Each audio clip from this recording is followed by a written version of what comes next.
Hamas کے سربراہ اسماعیل ہنیہ کی شہادت پر پاکستان بھر میں آج یوم سوگ منایا جا رہا ہے۔ نماز جمعہ کے بعد ملک بھر میں شہید اسماعیل ہنیہ کی غائبانہ نماز جنازہ ادا کی گئی۔ پارلیمنٹ ہاؤس میں شہید کی غائبانہ نماز جنازہ میں وزیر اعظم شہباز شریف اور ارکان قومی اسمبلی نے شرکت کی۔ پارلیمنٹ ہاؤس میں ادا کی جانے والی غائبانہ نماز جنازہ میں اسماعیل ہنیہ کی مغفرت کی دعا کی گئی۔ اس سے قبل وزیر خارجہ اسحاق ڈار نے اسمبلی اجلاس کے دوران اسماعیل ہنیہ کی شہادت کے معاملے پر قرارداد پیش کی۔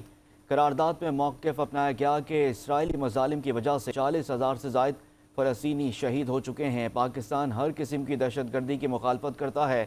یہ ایوان اسرائیلی مظالم کو مسترد کرتا ہے۔ قومی اسمبلی اجلاس کے آغاز پر جمشید دستی نے فلسطین زندہ باد اور اسرائیل مرد آباد کے نعرے لگائے۔ اسماعیل ہنیہ کے لیے دعائے مغفرت کی گئی۔ فلسطین کی مزاحمتی تحریک حماس کے سربراہ کی المناک شہادت پر آج پاکستان بھر میں یوم سوگ منایا جا رہا ہے۔